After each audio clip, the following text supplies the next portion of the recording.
بسم اللہ الرحمن الرحیم۔ رزق ہر جاندار کی ضرورت ہے، کوئی ذی روح اس کے حصول کی جدوجہد سے خالی نہیں ہو سکتا، مگر ہمارا دین اس کو ضرورت کے درجے میں رکھتا ہے، نہ کہ مقصد کے درجے میں۔ یعنی رزق کمانا، رزق کھانا ضروریات زندگی میں سے تو ہے، لیکن زندگی کا مقصد نہیں ہے۔ یعنی ہم جینے کے لیے کھا رہے ہیں، کھانے کے لیے نہیں جی رہے۔ مومن کے پاس جو دولت آتی ہے وہ اسے اپنی ضروریات پر خرچ کرنے کے بعد دوسرے ضرورت مندوں پر بھی خرچ کرتا ہے، اپنی آخرت کی فکر کرتا ہے، نہ کہ اس دولت سے صرف اپنا معیار زندگی بلند کرتا چلا جائے۔ مومن جائز طریقے سے رزق حاصل کرتا ہے اور جائز جگہوں پر خرچ کرتا ہے۔ مومن اللہ کا رزق کھا کر اللہ ہی کو یاد کرتا ہے، اس کا شکر ادا کرتا ہے۔ لیکن یہ یاد رہے کہ دنیاوی رزق انسان کی مادی ضروریات کو پورا کرتا ہے، مگر اس کی روحانی ضروریات کے لیے جو رزق اللہ نے دے رکھا ہے اس کے لیے اللہ ہی کی طرف رجوع کرنا ہوتا ہے۔ لہذا بندہ مومن اپنا سارا وقت صرف مال کمانے میں ہی نہیں لگا دیتا، بلکہ اللہ کی عبادت کے لیے بھی وقت نکالتا ہے، اس عبادت کے طریقوں کو سیکھنے کے لیے، علم حاصل کرنے کے لیے بھی وقت نکالتا ہے، اور یوں وہ رزق کے معاملے میں قناعت اختیار کرتا ہے، اور یہی ذریعہ ہے اطمینان پانے کا، کیونکہ اسے یقین ہوتا ہے کہ ہر جاندار کا رزق اللہ کے ذمہ ہے۔ وما من دابۃ، اور نہیں کوئی بھی جاندار۔ دابہ دبیب سے ہے، ہر اس جاندار کو کہتے ہیں جو سطح زمین پر چلتا اور رینگتا ہے۔ تو روئے زمین پہ چلنے والا ہر جاندار یعنی ذی روح، خواہ انسان ہو یا حیوان ہو، خشکی کا جانور ہو یا پانی کا جانور ہو، اس کی خوراک اور اس کا رزق اللہ تعالیٰ کے ذمہ ہے۔ اس پلانٹ پر جتنے بھی جان رکھنے والے ہیں ان سب کو وہی کھلاتا پلاتا ہے، ان کی ساری ضروریات وہی پوری کرتا ہے۔ یعنی اس نے اپنی تمام مخلوقات کے رزق کی ذمہ داری لے رکھی ہے۔ بولنے والی مخلوق، بے زبان مخلوق، یاد رکھنے والی، غافل، سوال کرنے والی، خاموش رہنے والی، اطاعت گزار، فرما بردار اور نافرمان اور اس کا انکار کرنے والے، وہ سب کو ہی رزق دیتا ہے۔ زمین پہ بکھری ہوئی جتنی بھی مخلوق ہے، زمین میں بسیرا کرنے والی جتنی بھی مخلوق ہے، آسمان کے کناروں پہ محو پرواز جو بھی مخلوق ہے، سمندر کی گہرائیوں میں تیرنے والی جو بھی مخلوق ہے، ان سب کی تعداد کو بھی وہی جانتا ہے، ان کی اقسام اور ضروریات کو جانتا ہے، اور انہیں ہر لمحے رزق پہنچا رہا ہے۔ سورۃ العنکبوت آیت 60 میں اللہ تعالیٰ فرماتے ہیں وَكَأَيٍّ مِّن دَابَّةٍ لَا تَحْمِلُ رِزْقَهَا اللَّهُ يَرْزُقُهَا وَإِيَّاكُمْ وَهُوَ السَّمِيعُ الْعَلِيمُ۔ اور کتنے ہی چلنے والے جاندار ہیں جو اپنا رزق اٹھائے نہیں پھرتے، یعنی اپنی کمر پہ لاد کے نہیں پھر رہے، بلکہ ایک وقت کا کھاتے ہیں اور پھر اگلے وقت کے لیے پھر تلاش میں نکل پڑتے ہیں۔ اللہ انہیں رزق دیتا ہے اور تمہیں بھی، اور وہی سب کچھ جاننے والا، سب کچھ سننے والا اور سب کچھ خوب جاننے والا ہے۔ پرندوں کو رزق دینے والا بھی اللہ ہے۔ عمر بن خطاب سے روایت ہے، کہتے ہیں کہ رسول اللہ صلی اللہ علیہ وسلم نے فرمایا، اگر تم اللہ پر اس طرح توکل کرو جس طرح حق ہے توکل کرنے کا، تو وہ تمہیں اسی طرح روزی دے جیسے وہ پرندوں کو دیتا ہے۔ صبح کو وہ بھوکے اٹھتے ہیں اور شام کو پیٹ بھرے ہوئے آتے ہیں، لیکن وہ سارا دن رزق تلاش کرتے ہیں، یعنی ان کے گھونسلے تک نہیں پہنچتا بلکہ وہ اس کے لیے کوشش اور محنت کرتے ہیں۔ جانوروں کے رزق کا بھی مالک اللہ ہے۔ اس سلسلے میں مسند احمد میں ایک روایت آتی ہے، ابو سعید خدری سے مروی ہے، وہ کہتے ہیں کہ ایک بھیڑیے نے ایک بکری پر حملہ کیا اور اس کو پکڑ کر لے گیا۔ چرواہے نے اس کا تعاقب کیا اور اس سے بکری چھین لی۔ وہ بھیڑیا اپنے دم کے بل پہ بیٹھ کے کہنے لگا، بل پر بیٹھ کر کہنے لگا تم اللہ سے نہیں ڈرتے؟ وہ بھیڑیا اپنے دم کے بل بیٹھ کر کہنے لگا کہ تم اللہ سے نہیں ڈرتے کہ تم نے مجھ سے میرا رزق جو اللہ نے مجھے دیا تھا چھین لیا؟ وہ چرواہا کہنے لگا، تعجب ہے کہ ایک بھیڑیا اپنے دم پر بیٹھ کر مجھ سے انسانوں کی طرح بات کر رہا ہے۔ تو وہ بھیڑیا کہنے لگا، میں تمہیں اس سے زیادہ تعجب کی بات نہ بتاؤں؟ محمد صلی اللہ علیہ وسلم یثرب میں لوگوں کو ماضی کی خبریں بتا رہے ہیں۔ جب وہ چرواہا اپنی بکریوں کو ہانکتا ہوا مدینہ پہنچا تو اپنی بکریوں کو کسی گوشے میں جمع کیا اور رسول اللہ صلی اللہ علیہ وسلم کی خدمت میں حاضر ہوا اور سارا واقعہ سنایا۔ رسول اللہ صلی اللہ علیہ وسلم کے حکم پر الصلاۃ جامعۃ کی منادی کر دی گئی، اور یہ اس وقت ہوتا تھا جب آپ سب لوگوں کو نماز کے وقت کے علاوہ اکٹھا کرنا چاہتے تھے۔ پھر آپ اپنے گھر سے نکلے اور چرواہے سے فرمایا کہ لوگوں کے سامنے اپنا واقعہ بیان کرو۔ اس نے لوگوں کے سامنے سارا واقعہ بیان کر دیا۔ رسول اللہ صلی اللہ علیہ وسلم نے فرمایا، اس نے سچ کہا۔ تو یہاں پر اللہ سبحانہ و تعالیٰ بندوں کو تسلی دے رہے ہیں کہ رزق کے معاملے میں زیادہ پریشان نہ ہو، کیونکہ سب کا رزق، سب کا رازق اللہ ہی ہے، وہی سب کو رزق فراہم کرتا ہے۔ یہ اللہ کا وعدہ ہے اور اس کی ایک سچی ضمانت ہے، اس کا فضل اور مہربانی ہے۔ حالانکہ اللہ کے ذمے کچھ بھی واجب نہیں ہے، لیکن اگر اللہ نے یہ وعدہ کر رکھا ہے تو پھر یہ ضرور پورا ہو کر رہے گا، کیونکہ اللہ وعدے کی خلاف ورزی نہیں کرتا۔ شیطان انسانوں سے فقر کا وعدہ کرتا ہے، جبکہ اللہ فضل کا وعدہ کرتا ہے۔ سورۃ البقرہ میں آتا ہے الشیطان یعدکم الفقر ویأمرکم بالفحشاء واللہ یعدکم مغفرۃ منہ وفضلا واللہ واسع علیم۔ شیطان تمہیں فقر کا ڈراوا دیتا ہے اور تمہیں شرمناک بخل کا حکم دیتا ہے، اور اللہ تمہیں اپنی طرف سے بڑی بخشش اور فضل کا وعدہ دیتا ہے، اور اللہ وسعت والا، سب کچھ جاننے والا ہے۔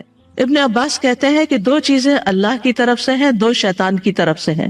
شیطان تم سے محتاجگی کا وعدہ کرتا ہے اور کہتا ہے اپنا مال خرچ نہ کرو، اسے اپنے ہی پاس روک کر رکھو کیونکہ تمہیں آئندہ اس کی ضرورت ہوگی، اور وہ تمہیں بے حیائی کا حکم بھی دیتا ہے۔ اور اللہ تم سے وعدہ کرتا ہے کہ وہ ان نافرمانیوں پر تمہیں معاف کر دے گا اور رزق میں اضافہ کر دے گا۔ اور جہاں تک لفظ رزق کا تعلق ہے تو ابن منظور لسان العرب میں کہتے ہیں رزق سے مراد ہر وہ چیز ہے جس کے ساتھ ہر زندہ مخلوق کی زندگی قائم ہوتی ہے، خواہ وہ چیز مانوی ہو یا مادی ہو۔ یعنی ہر زندہ مخلوق جس چیز پر انحصار کرتا ہے، جس پر اس کی زندگی کا دار و مدار ہوتا ہے، وہ اس کے لیے رزق ہے۔ لیکن یاد رکھیے کہ رزق صرف کھانا پینا ہی نہیں، صرف مال ہی نہیں، بلکہ ہر نعمت رزق ہے۔ یعنی بعض لوگ سمجھتے ہیں کہ شاید مال کا ملنا ہی رزق ہے، جبکہ ہر وہ چیز ہر وہ نعمت جو اللہ نے آپ کو دی ہے وہ اللہ کا رزق ہے۔ اس میں مال بھی ہے، اولاد بھی ہے، اہل و عیال ہے، صحت، محبت، قبولیت، یہ ساری چیزیں رزق کہلاتی ہیں۔ یعنی یہ ساری انسان کی ضروریات ہیں اور اللہ سبحانہ و تعالیٰ ان ضروریات کو پورا کرتا ہے۔ یعنی ہر عطا کردہ چیز جو ہے وہ اللہ کا رزق ہے۔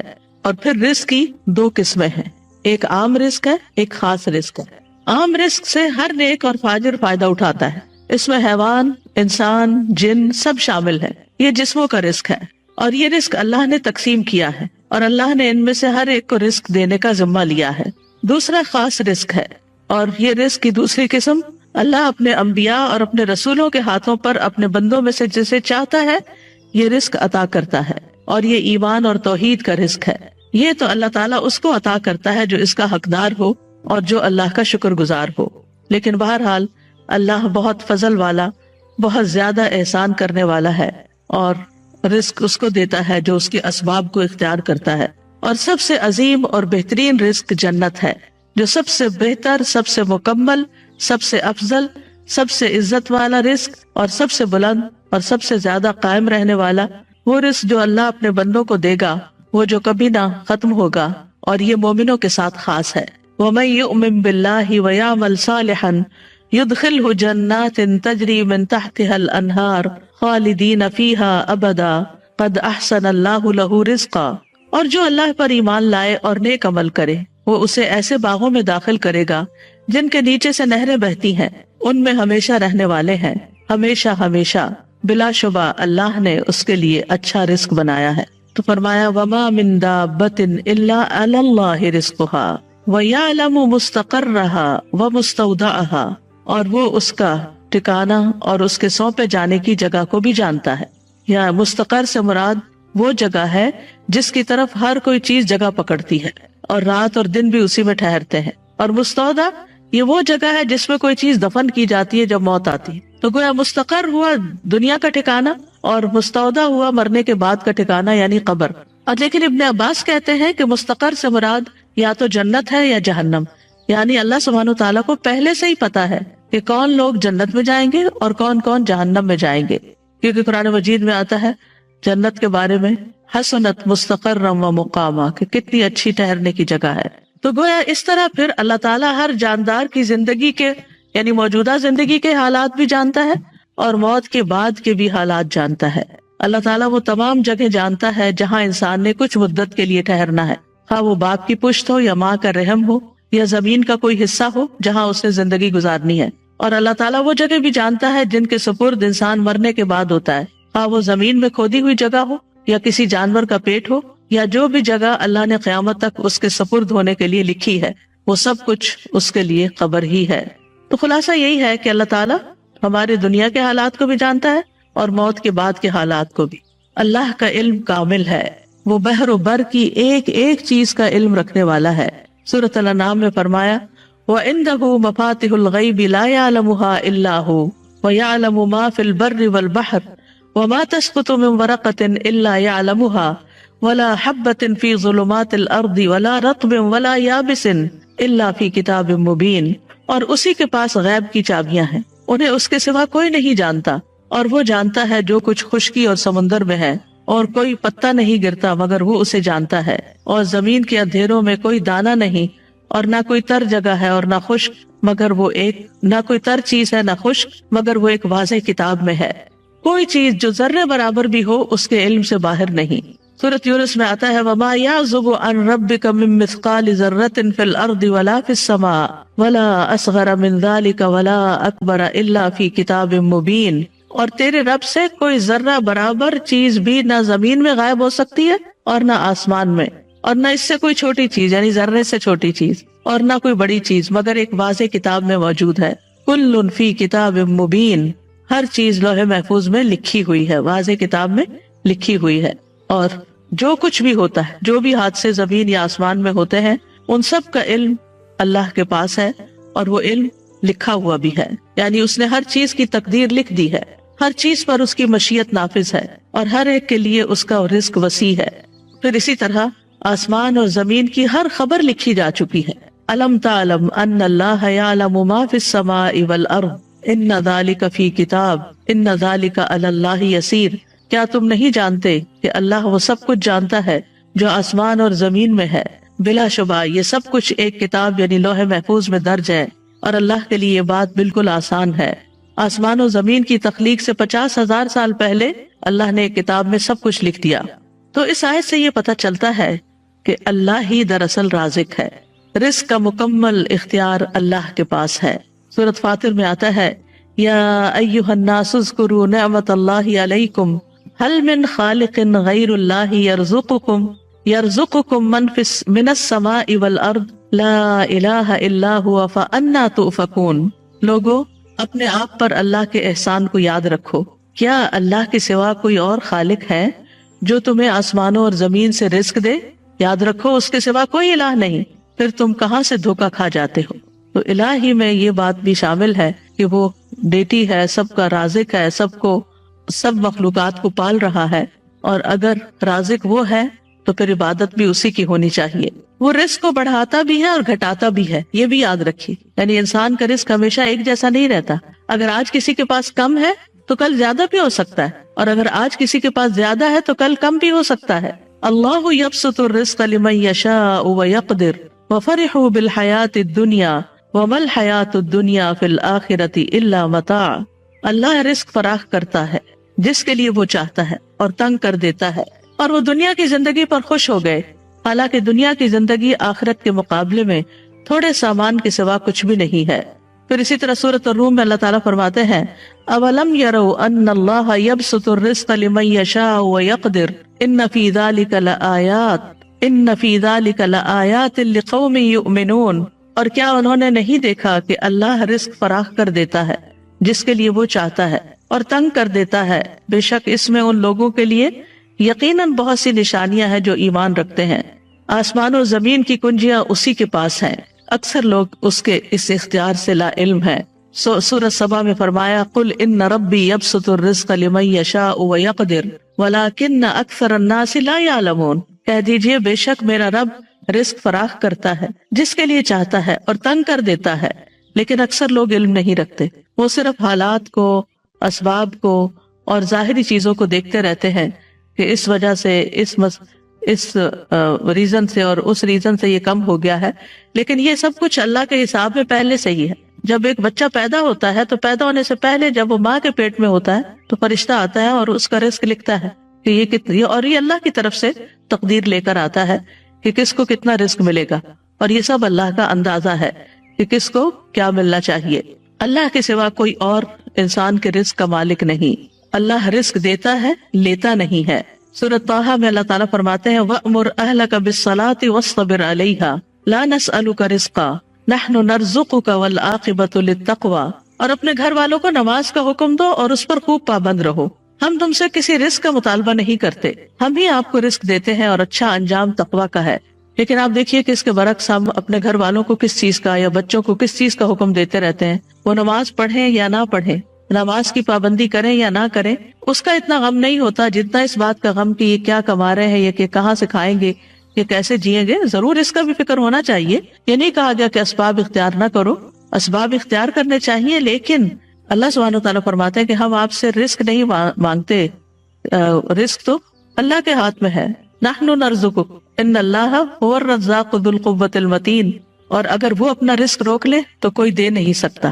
امن ھذا الذی یرزقکم ان امسک رزقہ بل لجوا فی عتو ونفور، یا وہ کون ہے جو تمہیں رزق دے اگر وہ اپنا رزق روک لے، بلکہ وہ سرکشی اور بدکنے پر اڑے ہوئے ہیں. تو جب انسان کو یہ یقین ہو جاتا ہے کہ رازق اللہ ہے تو پھر انسان رزق کی تنگی میں اسی کی طرف رجوع کرتا ہے. ورنہ وہ انسانوں کو یہ سمجھتا ہے کہ یہ میرے رازق ہے تو پھر وہ ان کی چاکری پہ لگ جاتا ہے اور ان کی خوشامد پہ لگ جاتا ہے کہ شاید یہی جاب دیں گے تو جاب ہوگی، یا یہ تعاون کریں گے تو ہی رزق ملے گا، جبکہ رزق جو ہے وہ اللہ کے ذمہ ہے. اللہ تعالیٰ فرماتے قل ارأیتم ان اصبح ماؤکم غورا فمن یأتیکم بماء معین، کہہ دو کیا تم نے دیکھا اگر تمہارا پانی گہرا چلا جائے تو کون ہے جو تمہیں بہتا ہوا پانی لا کر دے. یعنی رزق کے جتنے بھی سورسز ہیں وہ اللہ کے ہاتھ میں ہے اور بندوں کی ضرورت کے مطابق ان کو نکالتا رہتا ہے، اور پھر جس کو جیسا چاہتا ہے جتنا چاہتا ہے رزق دیتا ہے. یعنی جس کو چاہتا ہے وافر دیتا ہے، جس پہ چاہتا ہے تنگ کر دیتا ہے. سورۃ ذاریات میں آتا ہے ان اللہ هو الرزاق ذو القوۃ المتین، بے شک اللہ ہی بے حد رزق دینے والا، طاقت والا، نہایت مضبوط ہے. اور اس معاملے میں یعنی رزق کے معاملے میں کوئی بھی اللہ کو عاجز کرنے والا نہیں. یعنی اگر اللہ تعالیٰ دینا چاہے کسی کو تو کوئی روک نہیں سکتا، اور اگر وہ روک دے تو کوئی دے نہیں سکتا. قرآن مجید میں آتا ہے ان ھذا لرزقنا ما لہ من نفاد، بلا شبہ یقیناً یہ ہمارا رزق ہے جس کے لیے کسی صورت ختم ہونا نہیں ہے. دنیا میں بھی جب تک مخلوقات زندہ ہے رزق آتا رہے گا، اور جنت میں جانے کے بعد تو جنت کا رزق کبھی ختم ہوگا ہی نہیں. پھر یہ رزق کے معاملے میں یہ بھی یاد رہے کہ اللہ سبحانہ تعالیٰ اپنے نافرمانوں کو بھی رزق دیتا ہے. یعنی اگرچہ تقوی سے اور توکل سے یعنی کہ رزق کی کنجیاں ہیں کئی ایک، لیکن جو نافرمانی کرتے ہیں دنیا کی اس محدود زندگی میں، چونکہ وہ اللہ کی مخلوق ہے، اللہ نے ان کو پیدا کیا ہے، تو اللہ تعالیٰ ان کو رزق بھی عطا کرتا ہے. ان کی نافرمانیوں کے باوجود بھی انہیں رزق دیتا ہے. شیطان بھی اللہ ہی سے رزق مانگتا ہے، حالانکہ وہ اللہ کا دشمن ہے. لیکن رسول اللہ صلی اللہ علیہ وسلم نے فرمایا کہ ابلیس نے کہا اے میرے رب تو نے اپنی ساری مخلوق کا رزق واضح کر دیا ہے، تو میرا رزق کہاں ہے؟ اللہ نے فرمایا ہر وہ چیز جس پر میرا نام نہ لیا جائے اس رزق میں تم شامل ہو. پھر اسی طرح آسمان والوں کو بھی وہی رزق دیتا ہے اور زمین والوں کو بھی وہی رزق دیتا ہے.